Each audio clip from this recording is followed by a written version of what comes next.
Oh, yung mga reactor na fake news, yun ang babanatan ko. Oh, ay iba na ang content ko ngayon eh. Banatan, reactor sa reactor ang labanan.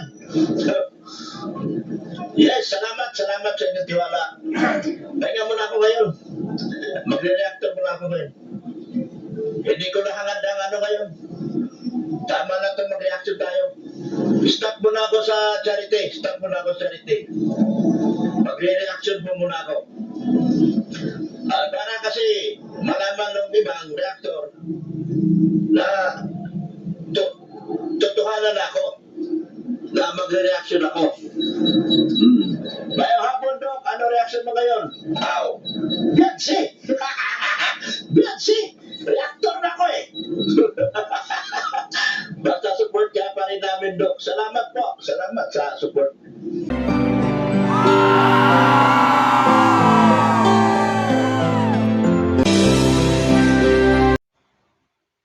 So, ayan.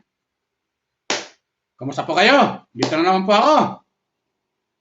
Magbibigay na naman ako ng comment doon sa napanood kong video upload ni Dr. Lab. Na pala, welcome po kayo sa aking YouTube channel, Randy Channel. Pakisubscribe, like, and share, comment sa aking video upload, okay? Hayaan nyo muna patingo kayo ng magandang umaga, magandang tanghali, magandang gabi sa inyong lahat. Sana po nasa mabuting kalagayan at malayo sa karamdaman. Lalong-lalo ng mga OFW natin dyan sa abroad. Kumusta po kayo dyan?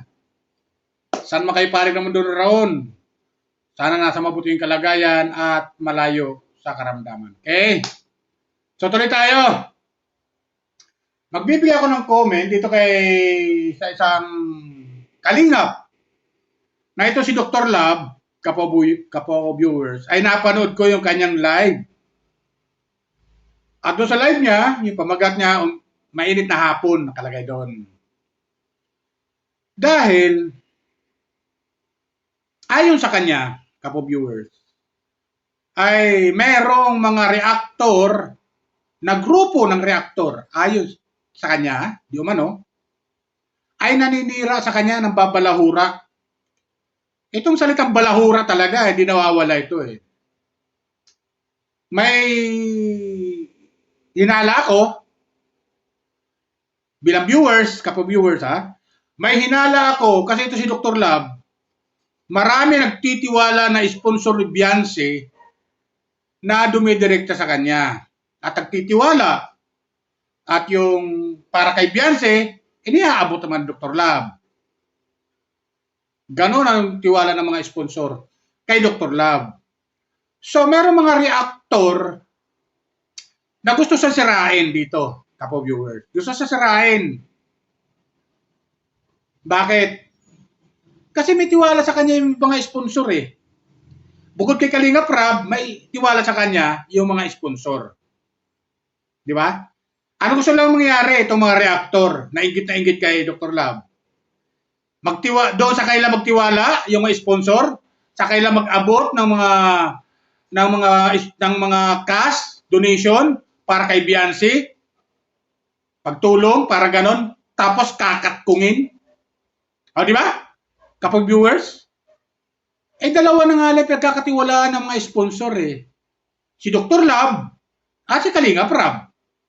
Tapos itong mga reactor na galit-galit sa kanya, ay todo siyang sinisiraan. Ngayon, may order ngayon si Kuya Bal na wag mo na i-vlog si Beyonce. Dinaloko na, di ba? At ang magbablog dito, si Kalingap Rab lang at si Kuya Bal. Di ba? O kaya si Ate Edna, o kaya si Ate Jack. Di ba? At yung mga reactor, ng mga vlogger, na kasakasama ni Kuya Bal at kasakasama ni Kalingap Rab, ay pinagbawala na mag-vlog muna kay Beyonce sa pamilya niya. Di ba? Bakit ko nasabi, kapo viewers, na itong mga reactor na galit-galit kay Dr. Lab, kasi napapansin nila na si Dr. Love na may pagtitiwala sa kanya ang mga sponsor. At gustong hatakin itong mga reactor dahil inggit na inggit nga sila, dahil may na yung kailang views, gusto lang hatakin na sa kailang magtiwala yung mga sponsor. Ano kala nyo sa mga sponsor? Mga tanga? Kayo naman mga reactor na naninira kay Dr. Love eh. Yan nakikita ko eh. Kaya sabi Dr. Love, ibubulgar ko kayo. Kahit ilan pa kayong grupo dyan, dudurugin ko kayo. Yan sabi Dr. Love. Ito, kumuha ko ng video. Panoorin natin. Ito yung sinabi ni Dr. Love. Anak ko, reactor. Tignan ko lang kung hanggang saan ang kaya nyo akong labanan. Dahil pag ako bumanat, ang ebidensya ko buo. Ang ebidensya ko, wala akong tinatago. Lahat. Hindi mo stop issue, reactor na nga ako. Ano stop issue?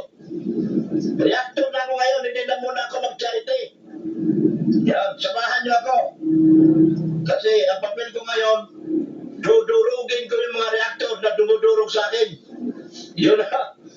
Huwag kayong umiyak ha. Wala tayong iyakan. Kasi kapag ako bumanat, wala akong kasinungalingan. Puro ko katotohanan. Wala nang muna akong charity ngayon. Wala kayong makikita upload sa akin ngayon. Kundi puro live na ako ngayon. Puro live, reaction, video. Yan. Oh, reaction ako Beyonce. Bawal vlog eh. Reaction pwede. Reaction ako ngayon. May lalaki na daw kinita mo kay Beyonce. Wala pa akong kinita. Paano ba kita? Ay, hindi pa ako naka-vlog kay Beyonce. Oh, doon pa lang ako sa kalsada. Wala pa akong kinita. Dahil ang kinita ko, puro kalsada. Wala pang Beyonce. Thumbnail ko Beyonce. Kanya-kanya clickbait lang yan eh. So, di ba? Wala pa akong kinita kay Beyonce. Oh, di ba? Ngayon, makipagbanatan ako ngayon sa mga reactor na pagkangkaang yan. Bulong pwede. Ay, nung bulong ako, galing ako doon sa bahay ko eh. Ay, wala pala akong bahay. Galing ako sa bahay ko, araw-araw nasa bahay ko ako eh. Siyempre, meron akong binabantay ang bahay. O siyempre, araw-araw doon ko sa bahay ko.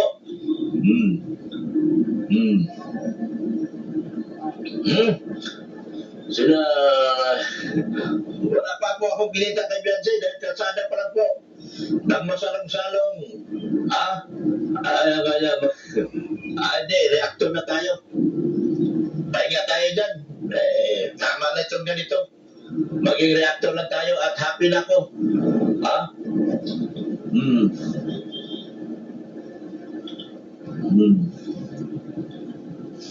Basta wala tayong basing dito Gusto ko lang iparating na pass muna ako sa charity ngayon. Reaction videos muna ako ngayon dahil pwede man mag-reaction kay Beyonce, kay Carla. Kapag wala nang reaction Beyonce, wala na rin po. Pahinga naman tayo. Reaction naman tayo. Banatan ko, mga reactor namang mali-mali. Yung mga reactor na fake news. Hello, my precious Cecil. Hello. Ito yung bago kong kaibigan na taga sa Facebook. Yan. Yung mga reactor na fake news.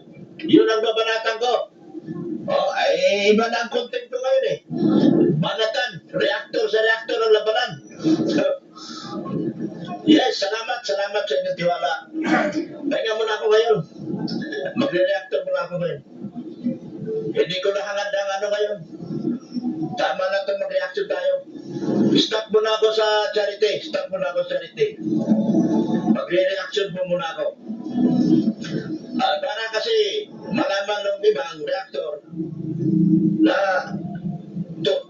totohanan ako na magre-reaction ako. Bayo hapon, Dok. Ano reaction mo ngayon? Beyonce! Beyonce! Reactor na ko eh!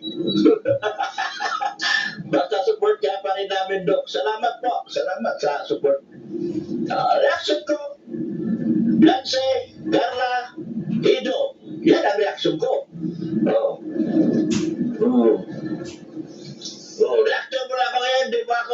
hindi na muna ako charity ha. Pass muna ako. Focus muna ako sa reaction. Subukan ko lang.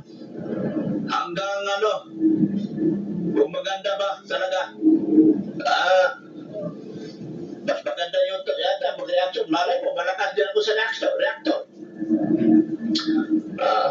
Silang doon, nakita ko na yung pagdalaw doon, tatlong makapatid na babae ng hiyain.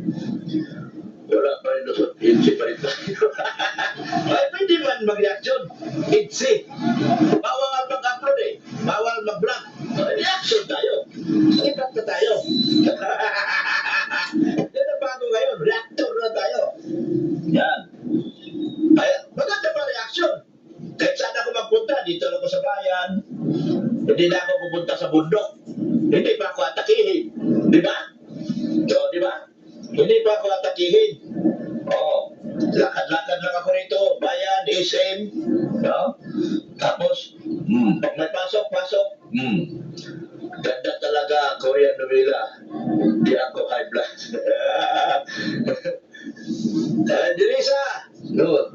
Kumusta ka raw? Sabi ng aking watchway. Ay, Nerissa! Ano na? Sobrang init! Ay, kaya sama niya. Bakit? Mainit na talaga. Wait pa ang panahon. Yung haircut ka na. Nagpa-haircut na ako kasi reactor na ako Reactor na ako. Pag-iisipan ko rin baka magpolitics ako. Baka magpolitics. Hello, good vibes. Nado, puntahan mo si Genesis. Kumustahin mo malapit ng graduation. Sa graduation po, ako po ang tatay ni Genesis. Reaction na ako kaya reaction doon. So ako po ang tatay ni Genesis. Sa graduation, nandun po ako. Tayo pong scouter, kaya ako pong magpapaaral kay Genesis. No? Kaya ako po ang nandoon.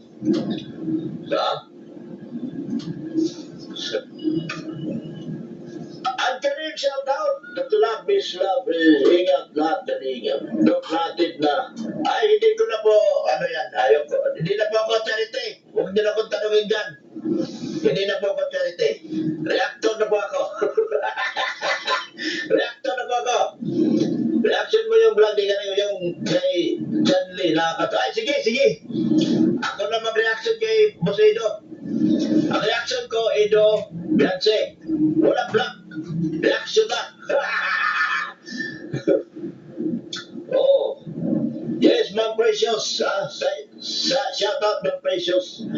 Cecile. Don't let your life enjoy. Buzzer, ruin your life. Don't let your life to enjoy. Let buzzers to ruin your life. God will always beside you, Doc. Cause He know how kind you are. Salamat po sa nagtitiwala. Wow. Maganda pa reactor. Marami pa kulay. Salamat talaga. Salamat. Maganda pa talaga pag reactor, no? Namumulaklak pag reactor ka. Pag charity, mabawasan yung pira ko. Hindi ko pa alam kung makakabalik yung binigay ko. Dito sa reaction, okay na. Dito lang ko. Bituhan lang tayo. Tanungin nyo lang ako kung anong nangyari sa araw na ito. Dali ako doon. Nagatid ako ng nagbayad ako ng simento doon sa pinagawa kong bahay. Wala pala akong bahay. Doon sa pinagawa ng amo ko na bahay. Yan. Itanong nyo lang sa akin araw-araw kasi nandun din ako araw-araw kasi siyempre ako ang foreman. Ako inspector. Nandun din lagi inspector. Pero bawal vlog ha. Reaction pwede. Walang kung ganun tanong lang. Itanong nyo lang ibang bagay ha. Baka madisgrasya ako. Reactor na lang ako. Wala ba akong problema? Happy pa life ko. Magpalamig tayo dito, Islam. Ang init masyado dyan. Ay, nadulas ka. Wala po ako, ha? Hindi po aking... May baya ka dyan, ma? Yung nangalagay dyan. Bigyan siguro. Masapit ka. So, ayun, di ba? Patawa-tawa lang si Dr. Love. Pero, masakit sa loob niya, deep inside. Kasi sinisiraan siya nitong mga reactor na iilan na mga inggit. At gusto nilang sirain, gusto nila igaya si Dr. Love doon kay Kalingap Andy. Parang ganun kapo-viewers Parang gusto lang gawin si Dr. Love doon kay Kalingap Andy. Di ba? Pero wala ko tinutukoy kung sino itong mga reactor na to. Kapo-viewers na naninira kay Dr. Love kasi wala naman binabagat si Dr. Love. Kung sino. Mayroon siyang binabagat na pangalan ng isang reactor, si Sangkay Lodge. At galit-galit siya dito kay Sangkay Lodge. Dahil kung ano-ano mga pinagsasabi na wala namang katotohanan. Ayon kay Dr. Love. Di umano. O, di ba? Pero maliban daw, wala na sinasabi si Dr. Love. Ang sabi niya lang, kayong mga grupo ng reaktor na naninira sa akin, dudurugin ko kayo. Dudurugin ko kayo. Ngayon, sabi Dr. Love, hindi muna siya magcha-charity kasi bawal nga. May announcement si Kuya Val na i-vlog si Beyonce at yung pamilya niya ng mga reaktor o vlogger ng Kalingap. Ang pwede lang mag-vlog, si Kalingap Rab, Kuya Val, o si Ate Edna, at saka si Ate Jack. Yan, pwede mo nang mag-vlog kasi first family yan Tawagin, di ba? First family yan. Pero itong mga reactor, nagagaling-galingan ito na naninira kay Dr. Love Saan ka nakakita kay Dr. Love na pag binigyan siya ng sponsor, ina-announce niya. Transparent siya, sinasabi niya. O, di ba? Tapos, sasabihin niya kay Kalingap Rab. Tapos, bubunot pa si Dr. Love mula sa kanyang YouTube channel para lang itulong kay Beyonce. O, di ba? Sampa. Bakit ganun tong mga reactor na to na inggit kay Dr. Love? Bakit ganun sila? Magkakasama naman kayo sa Kalingap. Bakit nagkaganyan kayo? Nakakahiya sa aming mga viewers na kayo-kayo nag-aaway-away diyan sa loob ng Kalingap. O, di ba? Nakakahiya. Bilang mga viewers. Comment lang kayo mga viewers ko kung tama sinasabi ko. Kasi, ang mga sponsor hindi nagaganahan sa inyo magtiwala. Lalong-lalo na sa mga reactor na to na nagkakatiwalaan nila. Mawawala ng tiwala. So kayo-kayo, kanya-kanyang hatak. Ang tawag dyan, crab mentality. So hindi naman kasi kaya ni Kalingap Rab na akuin lahat na kay Kalingap Rab lang magtitiwala ang mga sponsor, kaya binibigyan kayo ng karapatan at sinasabi siguro doon sa mga sponsor na sa kanya nyo ipadala yung mga tulong pagmamahal nyo kay Beyonce. Di ba ganun yun? Kasi kung walang binibigay na pahintulot si Kalingap Rab, wala tayong malalaman na iyaano si Dr. Love. Ito, may nagbigay na taga EDC supporter from Canada worth 25,000 pesos. O, di ba? O, EDC supporter from Italy worth 10,000 pesos. 10,000 pesos kay Ido, 10,000 pesos kay Beyonce. Mga ganun ba? Di ba, mga kapo-viewers? Kung walang pahintulot si Kalingap Rab na doon nyo ipapadala kasi hindi niya na kayang asikasuhin yan. May magpapadala direct sa kanya, magpapadala doon sa account, okay lang kay Kalingap Rab yun. At binibigay naman niya kay Beyonce. Bukod sa galing sa YouTube channel niya, nagbibigay rin siya mula sa sponsor. O, di ba? Napakaganda. Tapos itong mga reactor na iilan dyan na mahilig manira kay Dr. Love, nang sabi Dr. Love, ay mga grupo ito ng reaktor. Grupo ito ng reaktor na naninira sa kanya. So pinagkakaisan si Dr. Love. Anong labas nito? Kinaiinggitan si Dr. Love. Yan ang totoo niya, kinaiinggitan. Kasi ang gusto nila sa kanila magtiwala yung mga sponsor. Mga reaktor dyan naninira kay Dr. Love. Hindi mga tanga yung mga sponsor ni Beyonce. Hindi mga tanga. Wala nang tiwala sa inyo. Maliban kay Dr. Love, maliban kay Kalinga Prab, maliban kay Kuya Bal, maliban kay Ate Edna, maliban kay Ate Jack. Maliban doon, wala na. Sa inyo mga reaktor. Dahil ang totoo niyan, gusto niyo siraan lang si Dr. Love para sa inyo magtiwala yung mga sponsor. Di ba? Baka kinokontak niyo pa, baka sinisiraan si Dr. Love. Gano'n. etc. Di ba mga kapwa ko viewers? Di ba? Ang gaganito mga reaktor na to eh. Walang pinangalanan si Dr. Love kung sino itong mga reaktor. Pero abangan natin kasi sabi niya, ibubulgar niya kung sino mga reaktor na to na ibinibinta yung kailang account sa iba.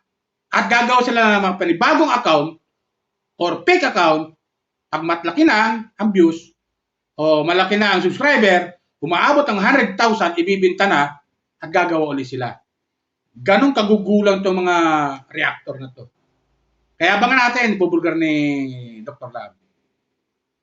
Sana, ipalabas ka agad, i-live ka agad ni Dr. Love dahil aabangan natin yan, mga kapo-viewers. Grabe, Ganong ka saswapang itong ibang reactor dyan. Ang masaklap, nasa loob ng Kalinga, nagsisiraan. Anong klase yan? Kami mga viewer, nadidismaya tuloy kami sa inyo. Mga hinahangaman namin kayong mga vlogger na reactor. Tapos, ganyan na nangyayari sa inyo. Nag-aaway-aaway kayo. Ano ba yan?